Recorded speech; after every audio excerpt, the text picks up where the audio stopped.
Good evening friends.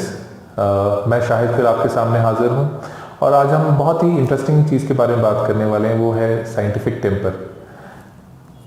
Science हमारे schools, colleges, universities का एक इम्पॉर्टेंट सब्जेक्ट है, हिस्सा है और साइंस पढ़ना पढ़ाना एक बहुत इम्पॉर्टेंट चीज़ मानी जाती है।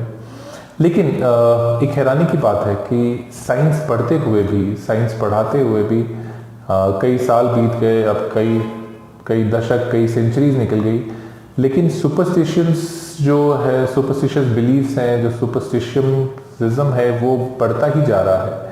और बहुत हद तक अगर हम देखें तो साइंटिफिक टेम्पर जिसकी बात की जाती है वो कहीं मिसिंग है। और एक और टर्म है जिस क्रिटिकल थिंकिंग की बात आती है वो भी बहुत मिसिंग है। तो इसकी क्या वजह है? क्या हमारे ये ओवरऑल पढ़ाने में कोई प्रॉब्लम है या हमारे पूरे सिस्टम में कुछ प्रॉब्लम है? आइए जानते हैं इसके बारे में। तो सबसे पहले मैं बात करना चाहूँगा साइंटिफिक टेम्पर के बारे में कि साइंटिफिक टेम्पर क्या होता है। देखिए, साइंस एक सब्जेक्ट का नाम है जिसको कहीं ना कहीं लोगों ने अब एक रिलीजन की तरह फॉलो करना शुरू हो गए हैं।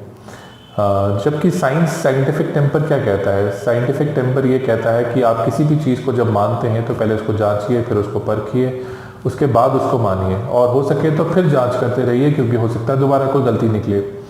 बहुत सारी ऐसी थियरीज हैं जो टाइम एंड अगेन चैलेंज होती रही हैं। बड़े बड़े साइंटिस्ट की थ्योरीज जो है वो चैलेंज हुई हैं, गलत साबित हुई हैं। तो ये कहना कि कोई एक ही थ्योरी, कोई एक ही चीज़ सही होगी, वो ठीक नहीं होगा।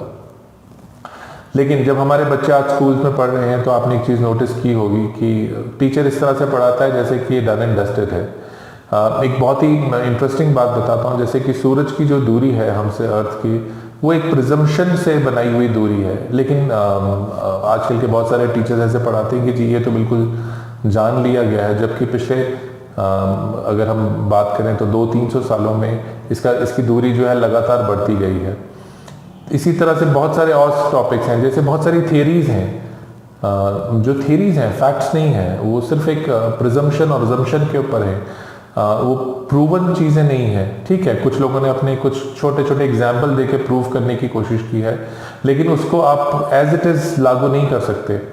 और बहुत ही हैरानी की बात है कि जो लोग आम तौर पे इस चीज़ की बात करते हैं कि भाई साइंटिफिक टेम्पर होना चाहिए, आमतौर पे वही लोग सबसे ज़्यादा साइंटिफिक टेम्परामेंट से दूर हैं, क्योंकि वो साइंस को एकदम से इस तरह से प्रूव करने की कोशिश करते हैं कि साइंस सब कुछ है और ये है, और साइंस ने कह दिया। तो देखिए, साइंस कोई शख्स नहीं है, साइंस एक थॉट प्रोसेस है। तो साइंस का एक थॉट प्रोसेस है कि क्रिटिकल थिंकिंग के साथ आपने जांचना है, परखना है, फिर मानना है।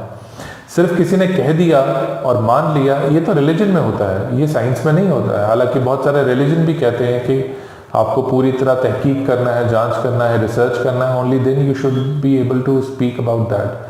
बट अब तो हमारे बहुत सारे जो साइंटिस्ट हैं वो भी बोलते हैं कि नहीं, रिसर्च करने की कोई ज़रूरत नहीं है, हमने सब कुछ ढूंढ लिया है, हमने सब कुछ जान लिया है। और बहुत सारे ऐसे फैक्ट्स हैं जिनको लेके बहुत सारी एनॉमलीज हैं जिनको लेके बहुत कन्फ्यूजन है। जैसे एक सबसे बड़ी एनॉमली की अगर मैं बात करूं, तो अगर हम देखें कि हम जब अपने अर्थ की बात करते हैं तो क्रस्ट और कोर की बात करते हैं। अब आप देखिए कि जो कोर की जो मोटाई है, आमतौर पे बोला जाता है कि तकरीबन 150 किलोमीटर के ऊपर ही है। लेकिन सबसे जो गहरा खड्डा खोदा गया है आज तक, वो सिर्फ 12 किलोमीटर का है। तो आप ये सोचिए कि जब हमने आज तक ज़मीन में सिर्फ 12 किलोमीटर तक ही नीचे गए हैं, तो हम जो उसके नीचे जो भी चीज़ें हैं वो हम सच में जानते हैं कि हमने प्रिज्यूम किया है? तो बहुत हद तक वो प्रिजम्पशंस हैं। मैंने कई जियोलॉजिस्ट, कई इन अर्थ साइंसेस के लोगों से बात की और वो कोई मुझे क्लियर जवाब नहीं दे पाए। और आप भी अपने तौर पे रिसर्च कर सकते हैं कि हम ज़मीन में आज तक गए कितना नीचे हैं, और जो भी हम जो एजम्पशंस लगा रहे हैं कि कितना नीचे है, क्या कोर कहाँ है, मेंटल कहाँ है, क्या ये क्या किसी बंदे ने खुद देखा, क्या किसी प्रूवन थ्योरीज के ऊपर है कि ये एजम्पशंस और प्रिजम्पशंस पे हैं? तो ये जो साइंटिफिक टेम्पर है ये कहीं ना कहीं गायब हो गया हुआ है। हम सवाल करना बिल्कुल बंद हो गए हैं, हम पूछ ही नहीं रहे हैं कि असल में है क्या, नहीं है क्या।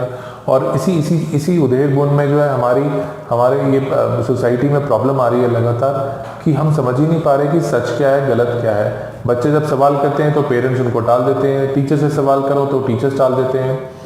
तो ये जो है लगातार इसी वजह से कहीं ना कहीं हमारी जो पढ़ाई है या जो हमारा थॉट प्रोसेस है वो साइंटिफिक टेम्पर से दूर जा चुका है। इसीलिए हम बहुत सारी चीज़ों में झट से अंधविश्वास कर लेते हैं। ठीक है, अभी प्राइम मिनिस्टर ने जिस तरह से कहा कि हम ताली बजाएंगे, तो काफ़ी लोगों ने ताली और थाली बजाई विदाउट अंडरस्टैंडिंग। उसके पीछे कुछ लोगों ने अपना लॉजिक भी दे दिया, लेकिन हमने देखा कि कोरोना के केसेस फिर बहुत बढ़ गए। तो उन्होंने कहा था कि भाई हम ऐसे ताली थाली बजाएंगे तो कोई साउंड वेव निकलेगी और उससे कोरोना और बहुत सारे वायरस और बैक्टीरिया मर जाएंगे, लेकिन ऐसा असल में तो कुछ भी नहीं हुआ। तो लोगों को क्या है, लोग आजकल जो है वो सिर्फ किसी भी बात को सुनते और मान लेते हैं, और यहीं से हमारी जो है साइंटिफिक टेम्पर से हम लोग दूर हो जाते हैं। तो अगर आपको सही में एक स्टूडेंट बनना है, सही में एक साइंटिफिक टेम्पर डेवलप करना है, तो हमेशा आपके पास what, when, why, how, where, ये सब जो है ना, ये आपके पास रेडीमेड टूल्स आपके पास हमेशा अवेलेबल होने चाहिए। कोई भी आपको कोई बात बोले तो प्लीज़ उसको स्टेज से निकालिए, इन फिल्टर से निकालिए कि ऐसा क्यों है, क्या कैसे है, कैसे हो सकता है, जो भी चल आप बोल रहे हैं वो क्या है। तो ये सारी जब बातें अगर हम बोलना शुरू करेंगे तभी हमारे जो है साइंटिफिक टेम्पर डेवलप होगा। और इसमें मैं स्टूडेंट्स का बहुत इंपॉर्टेंट रोल मानता हूँ, क्योंकि जब स्टूडेंट्स क्वेश्चन करेंगे टीचर से तभी वो टीचर्स जवाब ढूंढने की कोशिश करेंगे। अगर वो सवाल करने की कोशिश ही नहीं करेंगे तो ये हमें जवाब भी इसके बारे में कभी नहीं मिलने वाले हैं। तो मेरी दरख्वास्त है सभी से, टीचर्स से, पेरेंट्स से, स्टूडेंट से, कि साइंस को एक शख्स की तरह ना पेश किया जाए, बल्कि this is a thought process. और ये मत कहिए कि साइंस में ये कहा है, साइंस वो कहा है। कुछ लोग साइंस को डिग्रेड भी इसी तरह से करते हैं और उसको ऊपर चढ़ाने की बोलते हैं कि जी साइंस ने ये बोला है। साइंस थोड़ी कोई शख्स है कि वो बोलेगा। एक लिटरेचर की तरह उसको पर्सोनिफाई करने की कोशिश ना करिए। हाँ, science means scientific temper, means scientific thinking, means a process कि आप कोई भी चीज़ जो आपको बोली जाती है उसको जांचना पड़ता है, उसको परखना पड़ता है, फिर उसके बाद उसको माना जाता है। और फिर भी हम एक विंडो ओपन रखते हैं कि और भी जांच की जा सकती है, क्योंकि आज एक फैक्ट्स हमारे सामने हैं, कल दूसरे फैक्ट सामने आ सकते हैं। तो आज जो चीज़ हमें सच लग रही है कल वो सच नहीं हो सकती, कल वो कोई दूसरी चीज़ हो सकती है, सच हो सकती है। तो किसी भी चीज़ को हम आंखें बंद करके मान ना लें और नकार ना दें। इसी के साथ आज का मैं प्रोग्राम इख्तिताम पे लाना चाहूँगा, और मैं रिक्वेस्ट करूँगा कि आप ज़रूर कमेंट बॉक्स में कुछ कमेंट करके हमें क्वेश्चंस पूछें, ताकि हमें ये लगे कि आप इन्वॉल्व हो रहे हैं इस प्रोसेस में। आज के लिए बस इतना ही। खुदा हाफिज़।